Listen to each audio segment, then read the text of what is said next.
Olá pessoal, sejam todos muito bem-vindos aqui ao canal Visão Política, trazendo notícias atualizadas para vocês.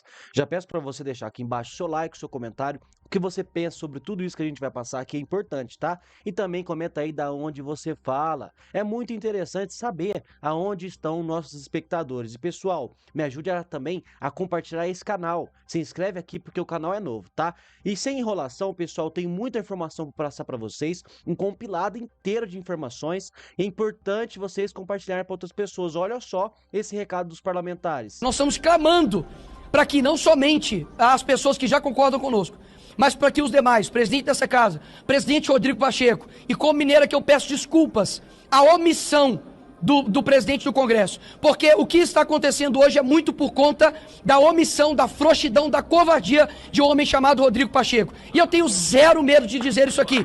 Afinal de contas, eu sei as consequências de ter homens fracos em locais de posições fortes. Que é isso que nós estamos vivendo. Enquanto nós estamos aqui na nossa liberdade de fala, tem pessoas sofrendo gravemente, com famílias gravemente sofrendo por conta de um revanchismo jurídico. Chega dessa censura, chega desses sigilos eternos e inquéritos eternos. Nós queremos liberdade para o nosso país e é isso que nós viemos fazer aqui hoje. Mas nós vamos trazer tudo à luz na CPI do abuso de autoridade. Então fica aqui, já que o Rodrigo Pacheco é mole, é um covarde e não tem coragem de agir para defender o país que seus filhos moram. Vamos mobilizar, pessoal. Vamos todos pedir, usem suas redes sociais enquanto ainda temos. Afinal de contas, acabou de sair um pedido da Advocacia Geral da União para banir, dissolver o Twitter no Brasil, porque acho que a democracia precisa de menos voz.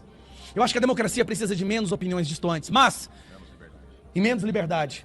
Vamos pedir para que seja aberta a CPI do abuso de autoridade. O Brasil não aguenta mais. Ninguém aguenta mais. E as pessoas às vezes perguntam, não é, André? Você não tem medo de ser preso pelo que você fala? Eu tenho medo de olhar no espelho e ver um covarde se eu deixar de falar aquilo que eu acredito. Assim como todos que estão aqui.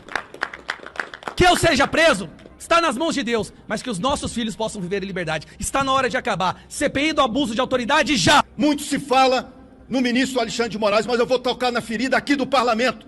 Porque nós temos um presidente da Câmara que não instaura a CPI do abuso de autoridade. Nós temos um presidente do Senado covarde, omisso, frouxo.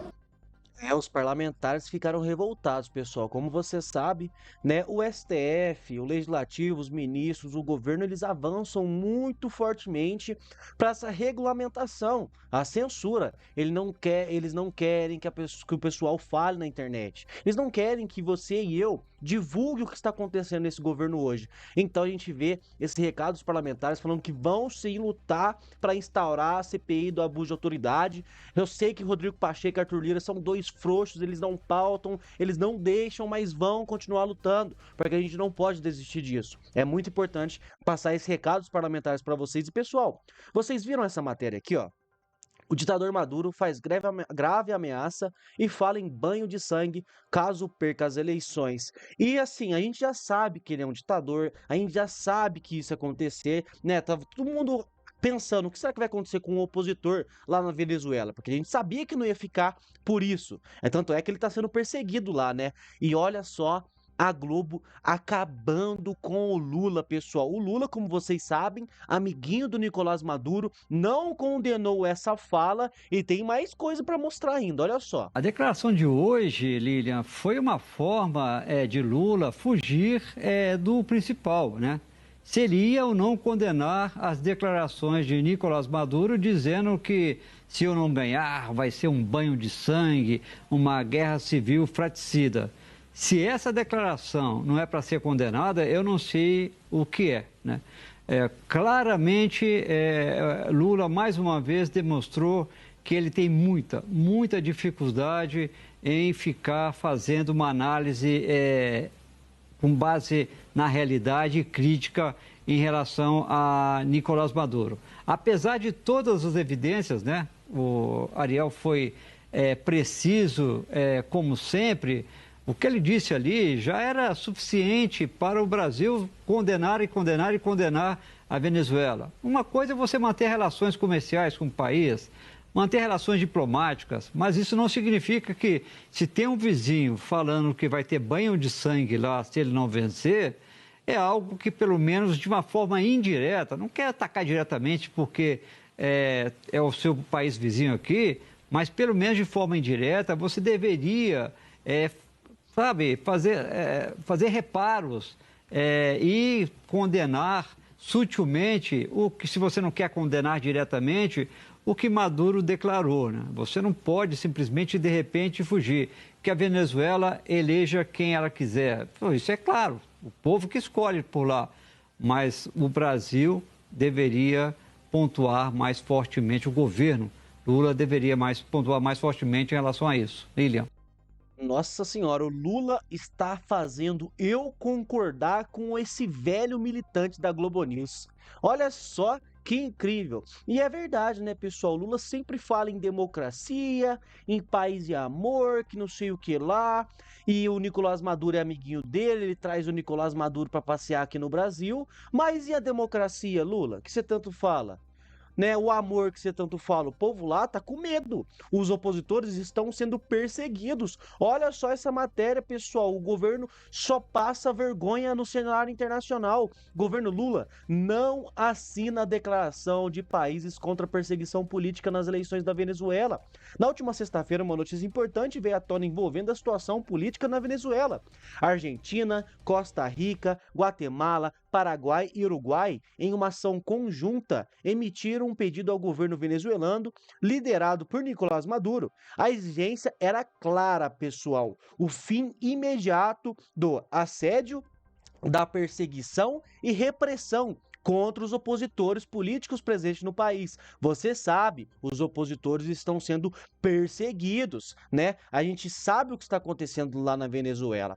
A solicitação incluiu também um apelo para a libertação de todos os presos políticos e a emissão de salvos-condutos para membros da campanha opositora que se refugiam na Embaixada da Argentina em Caracas desde abril.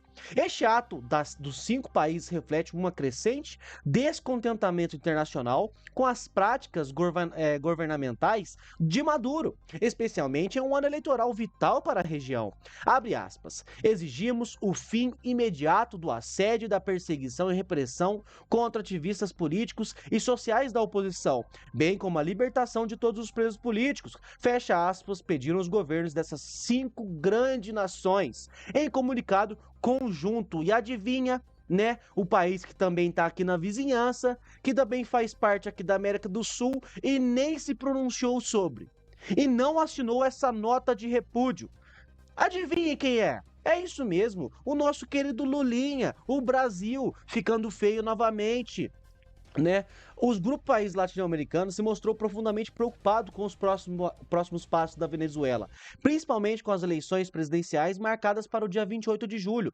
A disputa será entre Nicolás Maduro e Edmundo González Urrutia, representando a oposição, né, com o apoio de Maria Corina Machado, uma candidata anteriormente favorita nas pesquisas, mas inabilitada recentemente. A mesma coisa que aconteceu aqui no Brasil, né, pessoal? Ela ficou inelegível e, como você já deve imaginar, os motivos, né, são totalmente questionáveis. Bom, o Lula, ele vai fazer de tudo para proteger esse seu amiguinho ditador. Eu acho, essa aqui é a minha opinião. Não tem nenhum fato agora, não tem nenhuma notícia, né, explicitando isso, não, é a minha opinião. Eu acho que o Lula tem inveja da democracia da Venezuela. Isso mesmo, eu acho que o Lula queria que a democracia na Venezuela fosse igualzinha aqui. Tanto é que parece que já é, né? Porque o Bolsonaro ficou inelegível por fazer uma reunião com o embaixador.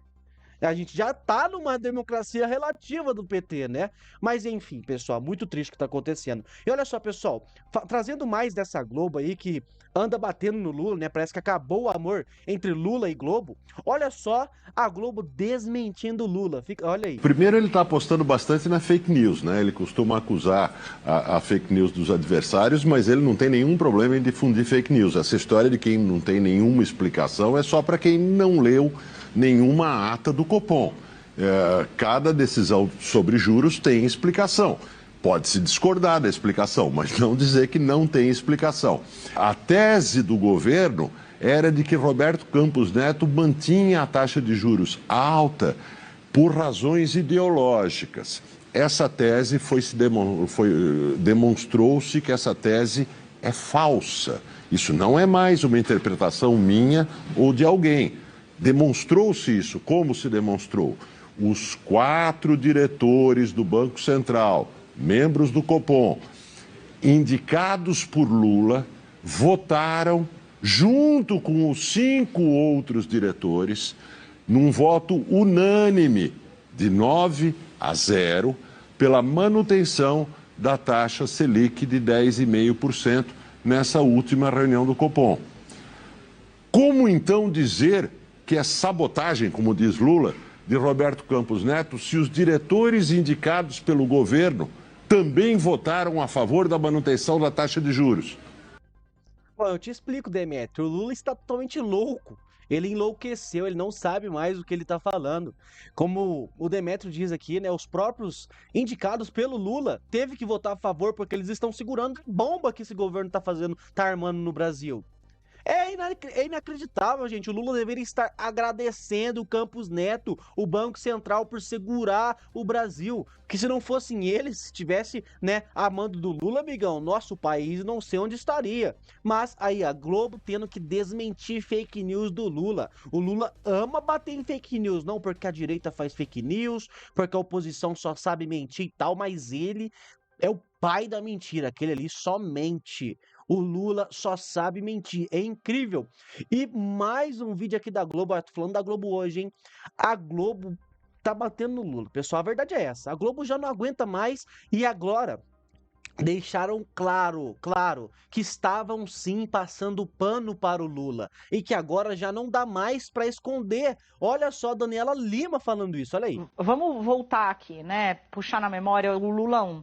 Foi o que me fez esse parlamentar bastante experiente. Olha o que tinha no entorno do Lula. José Dirceu, que, bom, aí esquece, coloca de lado as condenações, vamos olhar para este cara que é um formulador político ouvido até hoje, tá? Faça o juízo que você quiser, vamos tratar aqui as coisas, cada um no seu quadrado, né? Aqui, ó, julgamentos e tal, e etc. A articulação política foi o cara que fez o Lula em 2003 presidente, ministro da Casa Civil, era todo o senhor poderoso. Era José Dirceu, Antônio Palocci. Só a quadrilha, né? Nossa Senhora. Buchiquem, pessoas que o Lula ouvia. Hoje, cada ministério é uma ilha, cheio de projetos pessoais. Um governo frágil, cercado por conflitos que a gente já não consegue mais, Valdo Cruz, esconder.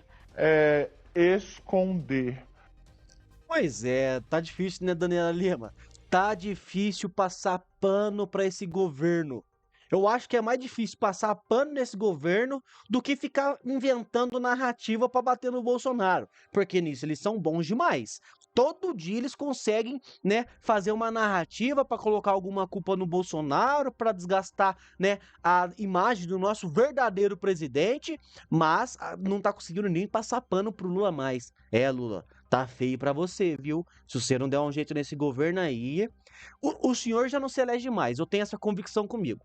Tá? Eu tenho essa convicção que se o Lula pode vir candidato outra vez, com 115 anos, né? Nem sei qual é a idade desse velho, tá durando, hein?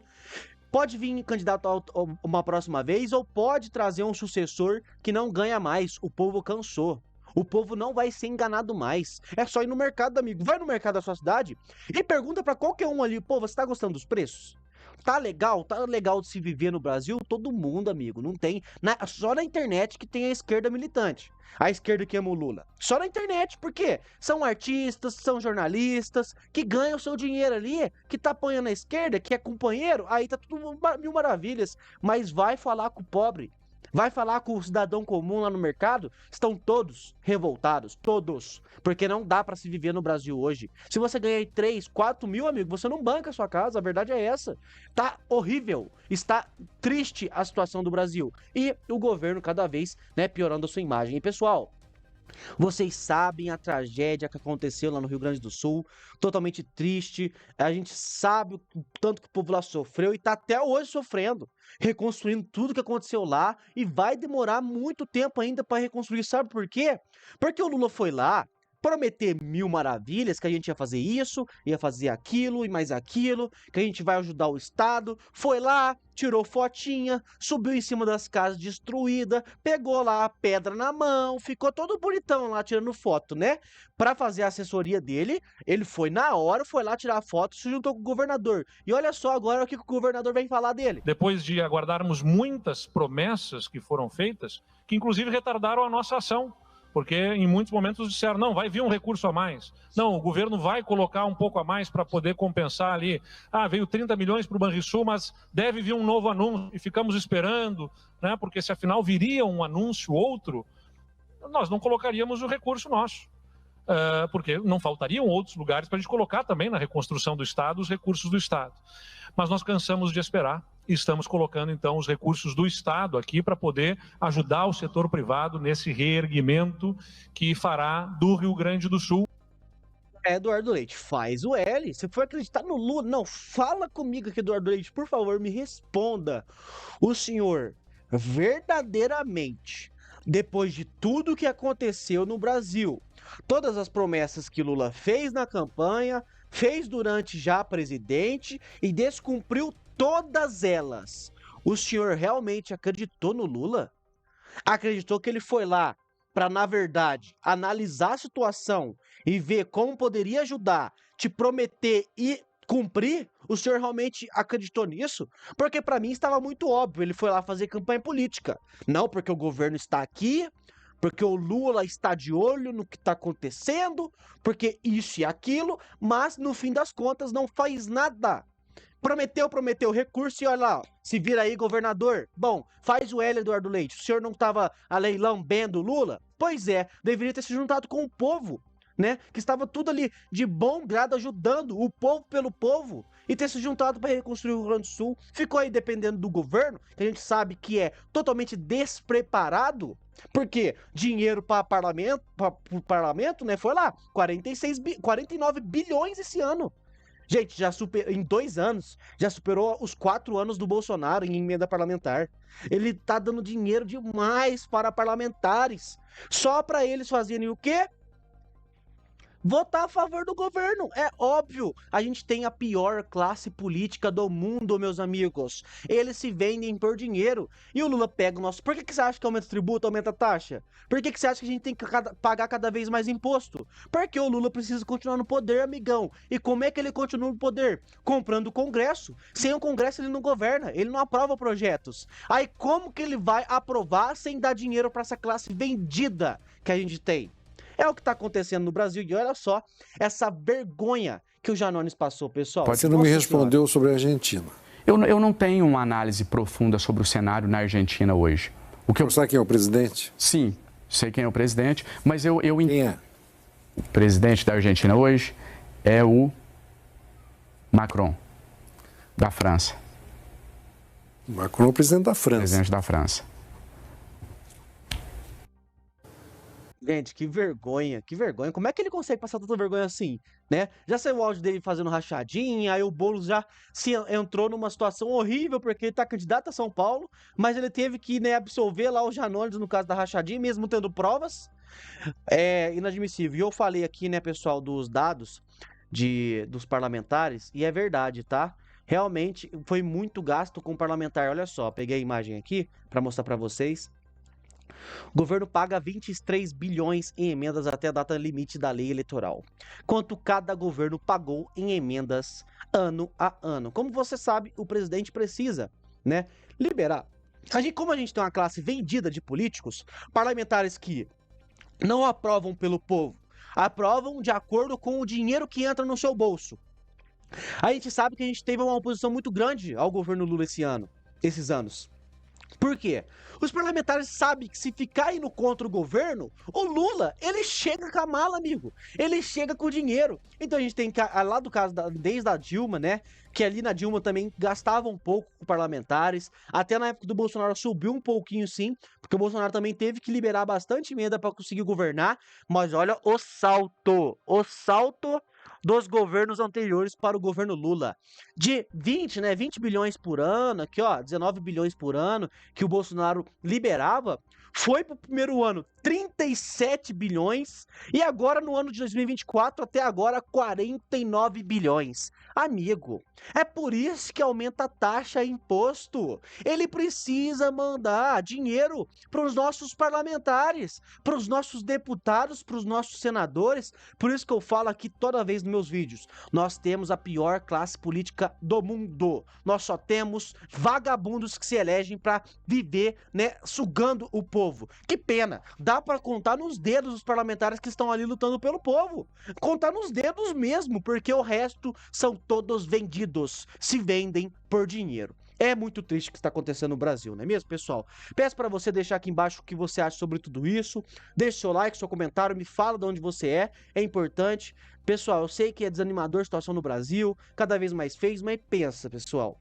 Antes era Lula e Alckmin, Lula e seu vice lutando e era direita e esquerda, a gente acreditava. A gente estava num buraco super fundo. Graças a Deus veio o Bolsonaro em 2018 e por mais que ele tenha feito algumas coisas que eu não concordo. Tem coisas sim que eu não concordo que o Bolsonaro fez. Tem. A gente não pode, né, aceitar tudo. Não é porque ele é ótimo, foi um governo maravilhoso e não tem nem comparação com outros governos que passou aqui no Brasil, que a gente não vai criticar. Mas, gente, o Bolsonaro é totalmente diferente. Ele abriu o olho do povo brasileiro. Ele mostrou que sem corrupção, se não ficar dando dinheiro para político, né, aumentando cada vez mais benefício de político, dá para governar e dá para investir no povo. Tanto é que ele passou por 2 anos de pandemia, né? Ó, só se lascou e mesmo assim conseguiu segurar o Brasil. Por quê? Porque não tinha muito dinheiro para parlamentar, para deputado, senador, não tinha várzea com o nosso dinheiro. Então o Bolsonaro mostrou que com um governo bom, com um governo responsável, com ministros responsáveis, a gente consegue fazer o Brasil decolar. Mas os governos de esquerda, PT, que sempre dominou o nosso país, mostram como eles são sujos e nojentos. Tem que aumentar a taxa no povo brasileiro que se lasque, a gente tem que manter o nosso poder. Tem que comprar parlamentar, vamos gastar dinheiro mesmo em emenda, vou gastar milhões em viagem, vou gastar milhões em cama, em sapato, em sofá, e que o povo se lasque. Esse é o governo da esquerda, o governo do PT, o governo do Lula. Muito obrigado e até a nossa próxima notícia.